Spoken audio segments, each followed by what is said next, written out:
बच्चों, जब इंसान अपनी परिस्थितियों को अपनी कमजोरी नहीं अपनी ताकत बना लेता है तो जीवन में वो कुछ भी कर सकता है। इसी प्रकार से आज हमारे बीच में है विवेक वाजपेयी जी, और विवेक का सिलेक्शन आरआरबी टेक्नीशियन ग्रेड 3 में आरआरबी भोपाल जोन से हुआ है। विवेक दिव्यांग है, लेकिन अपनी परिस्थितियों को अपनी ताकत बनाया कि किस प्रकार से हमें अपने समय को यूटिलाइज करना है, किस प्रकार से हमें पढ़ाई करना, उस पर खूब मेहनत करा और आरआरबी टेक्नीशियन ग्रेड 3 के पद पर सिलेक्शन ले लिए। और ये हमें सिखाते भी हैं कि अगर ये इतनी सारी संघर्ष होने के बावजूद भी कोई सफलता हासिल कर सकते हैं तो हम सबके पास तो बहुत सारी चीज़ें, हम लोग तो और बेहतर चीज़ों को अच्छा कर सकते हैं, लेकिन फिर भी हम हार मान जाते हैं। तो हार नहीं माननी है और बेहतर करना है और इसी तरीके से जीवन में आगे बढ़ते रहना है। विवेक को एमडी क्लासेस परिवार की तरफ से ढेरों शुभकामनाएं और खूब सारी बधाइयाँ। लाखों बच्चों के लिए विवेक एक प्रेरणा स्रोत है और इसी तरीके से आगे जीवन में बढ़ते रहे। धन्यवाद विवेक। लक्ष्य न ओझल होने पाए, कदम मिला के चल, सफलता तेरी कदम चूमेगी आज नहीं तो कल।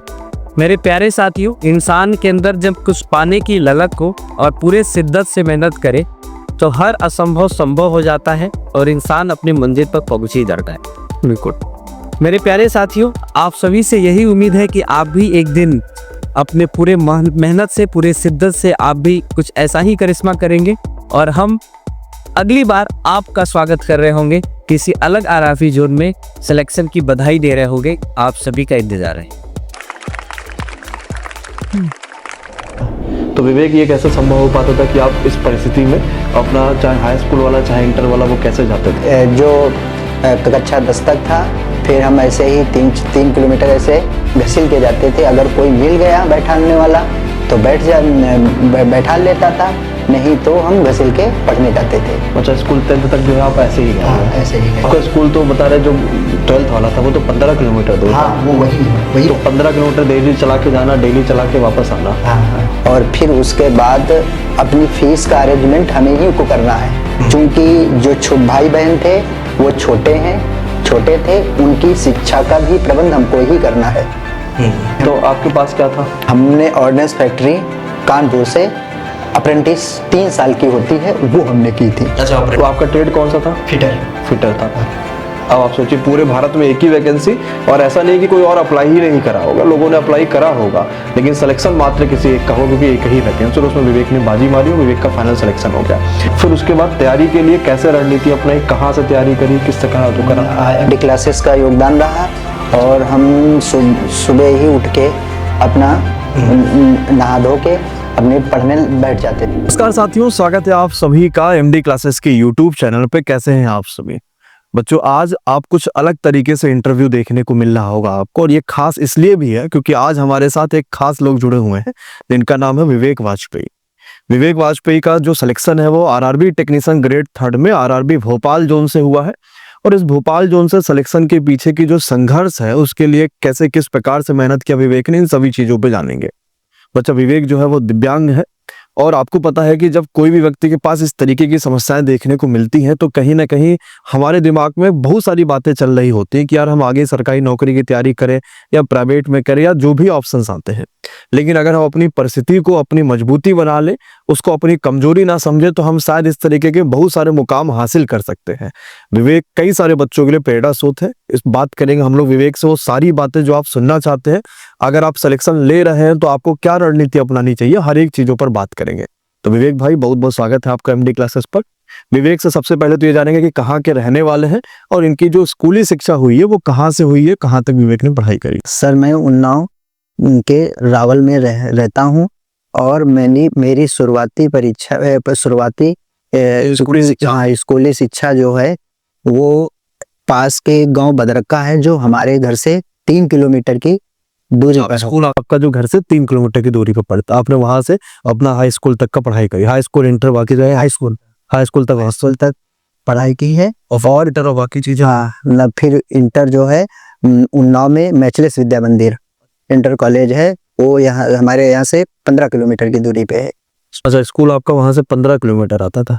तो विवेक, ये कैसे संभव हो पाता था कि आप इस परिस्थिति में अपना चाहे हाई स्कूल वाला चाहे इंटर वाला वो कैसे जाते?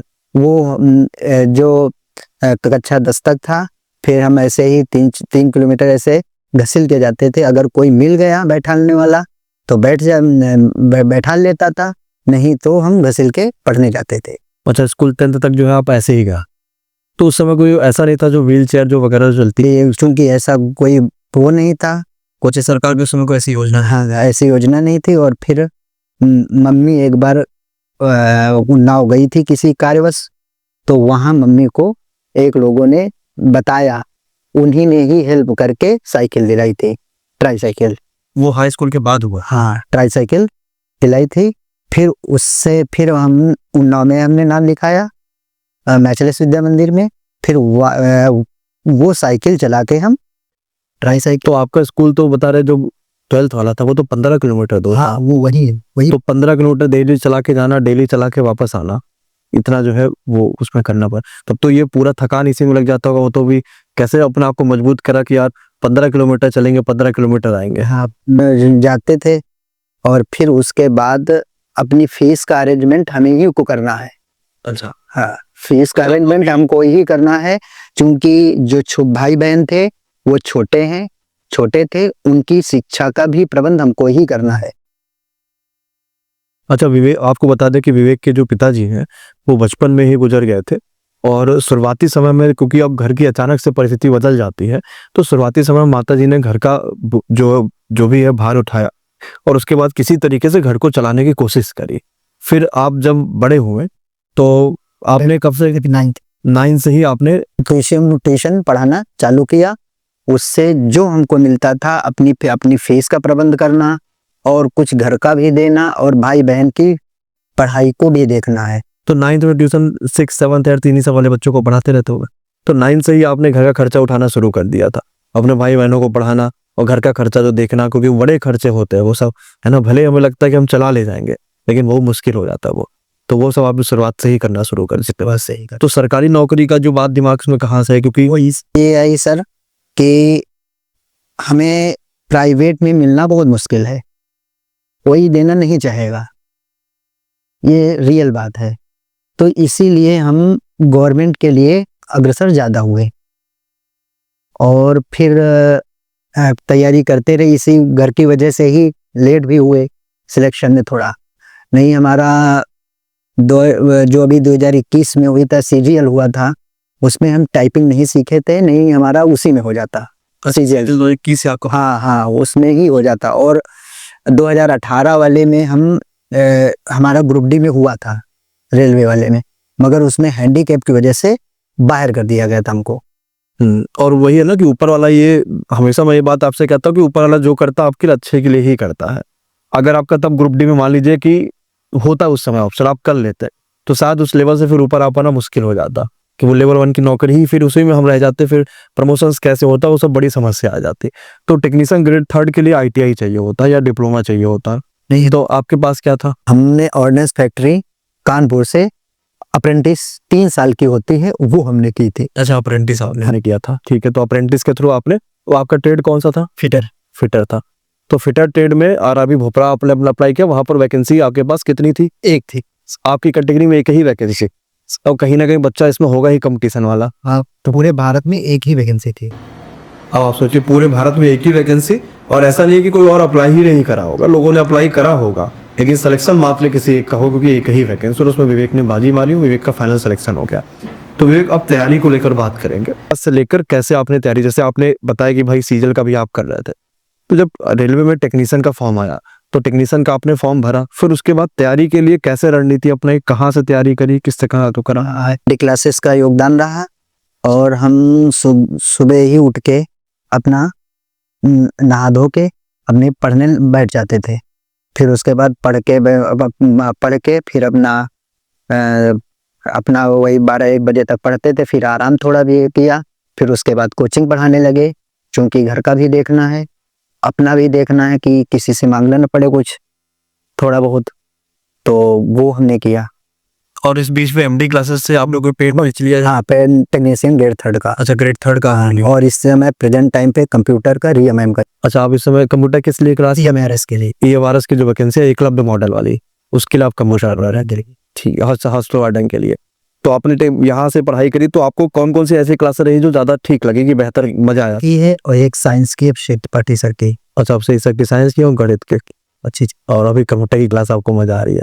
तो तैयारी का रूटीन आपने ऐसा रखा कि सुबह 12 बजे तक अपनी पढ़ाई कर ली, फिर जो कोचिंग वोचिंग पढ़ाना है वो सब करा लिया, फिर रात में अपनी पढ़ाई कर ली।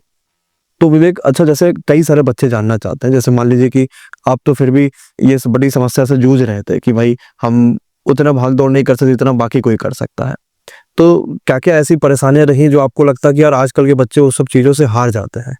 जैसे होता नहीं कि आपका सिलेक्शन नहीं हुआ 2021 में, फिर 2022 में भी कोई ना कोई पेपर दिया ही होगा आपने, फिर 23 में भी कोई ना कोई दिया ही होगा। हाँ, हमारा रिटर्न बराबर निकलता रहा सर, रिटर्न निकलता ना, फाइनल करना, फाइनल में नहीं हुआ है। तो ये ज़्यादा दुख हो जाता है तो हिसाब से। अभी हमारा जेएनयू में उसमें एलडीसी में एमटीएस में हुआ था, और होने के बाद वो वैकेंसी कैंसिल कर दी पूरी। अच्छा, हाँ, जेएनयू के एमटीएस में। तो खुद को मोटिवेट कैसे रखा इस बीच में कि इतने पेपर्स नहीं हो रहे हैं फाइनल, और कैसे मोटिवेट करा? या नहीं सोचा कभी यार चलो कोचिंग ही में पूरा आ जाता है कि पढ़ाना ही शुरू कर देते हैं?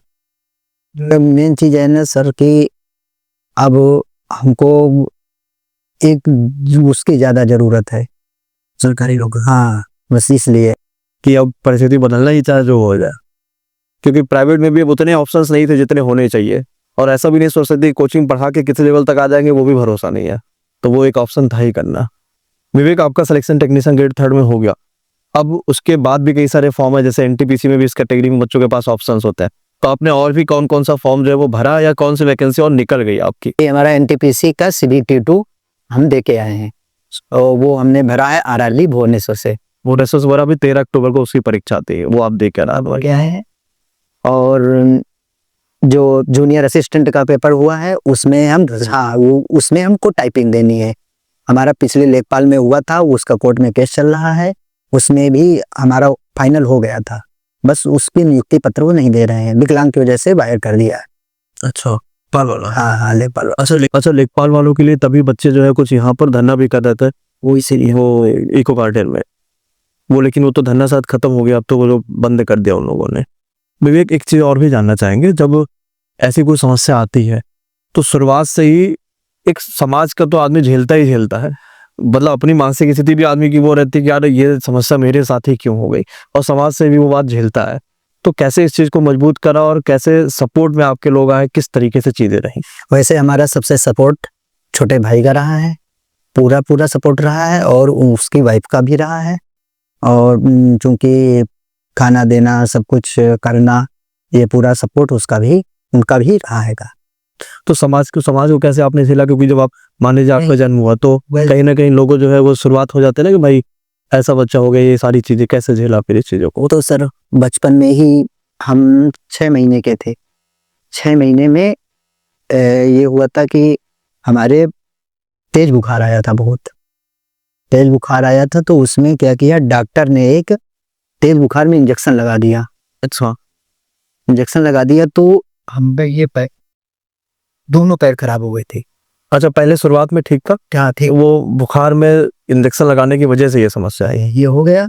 फिर उसके बाद पापा देखते रहे, बहुत देखा कि सही इलाज हो जाए, तो ये वाला पैर, ये डॉक्टर ने गारंटी ले ली थी कि ये वाला पैर सही कर देंगे, खड़े होकर चलने लगेगा, मगर किसी ने बता दिया कि बिजली का शॉर्ट रुकवा दो, जल्दी सही हो जाएगा। अच्छा, तो वो रात में लेके वो बिजली का शॉर्ट रुकवा दिया, उससे शॉर्ट दिलाने गए? हाँ, उससे कंडीशन और खराब हो गई। तो वो बिजली का शॉर्ट कैसे करा, मतलब उन्होंने कैसे बिजली का शॉर्ट कैसे दिलाते हैं?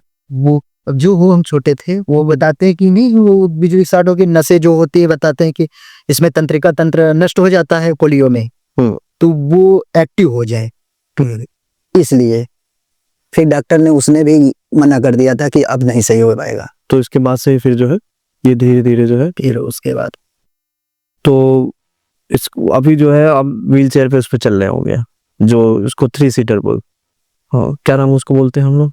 व्हील चेयर ही बोलते हैं, व्हील चेयर बोलते हैं। ऐसे ट्राईसाइकिल, वो ट्राईसाइकिल जो हाथ से चलानी होती है वो ट्राईसाइकिल है, और जो जैसे बैठ जाओ नीचे से तक वो व्हील चेयर है। अच्छा, जो हाथ से चला सकते होंगे उसको ट्राईसाइकिल बोलते हैं। अभी आप टेक्नीशियन ग्रेड 3 का जो डीवी मेडिकल भी देकर आए, और उसमें कुछ ऐसी चीज जो आपकी कैटेगरी में बच्चा हो जिसको जानना जरूरी है? तो मेडिकल है हैंडीकैप का, वो अलग तरीके से होता है थोड़ा। हाँ, वो जैसे ऐसे नॉर्मल कैंडिडेट है, उनका जो मेडिकल होता है वो B1 कैटेगरी है, C1 कैटेगरी है, उसका वो उनका ये तो होता ही, मगर ये इतना मायने नहीं रखता है। मायने रखता है कि आप विकलांग हो कि नहीं हो। जो कैटेगरी आपने भरी है, LDBL भरी है, LDOL भरी है, या आप VI हैं या आप HH हैं, जो भी है वो आप रियल में हो कि नहीं हो। सही बात है, ये तो जांच हाँ, वो ये जांच करते हैं कि आप जो कैटेगरी आपने भरी है वो आपकी रियल है कि नहीं है। आप उसमें अगर फिट हो तो उसके लिए वो डॉक्टर वहां रखे रहते हो। हाँ, जैसे ये तो जांच हाँ, वो ये जांच करते हैं कि आप जो कैटेगरी आपने भरी है कैसे जांच? वो आपकी रियल है कि नहीं है। जैसे नॉर्मल कंडीशन आप उसमें अगर फिट हो, बस एक जो विकलांग वाला है वो अलग रहते हैं, वो अलग उसको करते हैं। अच्छा, हाँ, और वो ही मेन रखता है, क्योंकि उसमें मेडिकल स्टैंडर्ड में सबके में लिखा होगा B1 C1, मगर हमारे में लिखा होगा LDBL LDOL। मतलब आपने जो कैटेगरी दिया उसमें आ रहा है तो बस वही काम हाँ, चाहिए। बस वही काफी। विवेक, वो सारे बच्चे जो इस बार टेक्नीशियन का पेपर देंगे, ALP का पेपर देंगे, RP का पेपर देंगे, बहुत सारे पेपर अभी शुरू होंगे 2025 के, उनके लिए क्या कहना चाहेंगे कि वो कैसे अपने आप को मोटिवेट रखे? क्योंकि आपका जीवन संघर्षों से भरा रहा है और खूब मेहनत आपने की है, आपके भाई ने खूब सहयोग करा और इतनी सारी परिस्थितियां होने के बावजूद भी आपने बढ़िया संघर्ष का हासिल करी है। तो वो सारे बच्चे जिनके पास संसाधन भी हैं फिर भी वो नहीं पढ़ाई करते, वो किस तरीके से अपने आप को मोटिवेट रखे और कैसे पढ़े, आगे जीवन में बढ़े, उनके लिए क्या कहना चाहेंगे? वो आप बस पढ़ाई करते रहें और ज्यादा इधर उधर ध्यान न दें, बस पढ़ाई करते रहें, बस यही कहते हैं। और जब आपका रिजल्ट आया जिस दिन, तो सबसे पहले आपने किसे बताया, कैसे पता चला यार मेरा रिजल्ट आ गया फाइनल? बिल्कुल, छोटे भाई, सबसे पहले आपने छोटे भाई को, फिर बहन को। तो घर का माहौल उस दिन कैसा था? सब एकदम मजे में आ गए कि भाई चलो कम से कम एक सरकारी नौकरी लग गई। तो बच्चों, ये रहा विवेक का एक संघर्ष भरा जीवन, किस तरीके से परिस्थितियों से लड़कर अपने आप को टेक्नीशियन ग्रेड 3 में सफलता हासिल करी। और मैं तो यही कहूंगा कि आप भी खूब मेहनत करिए, इसी तरीके की आप भी मुकाम हासिल करिए और आप भी इस तरीके के बने जैसे विवेक प्रेरणा स्रोत है, आप भी प्रेरणा स्रोत बनिए और अपने आप को और आगे लेकर चलिए। इसके अलावा अगर किसी इंटरव्यू में आपको लगता है कि सर इस तरह के भी प्रश्नों को पूछा करिए, जो आप चाहते हैं कि सर मुझे इस तरह के प्रश्नों की आवश्यकता है, तो आप इस वीडियो के नीचे भी जरूर कमेंट करके बताइएगा। धन्यवाद बच्चों, शुक्रिया।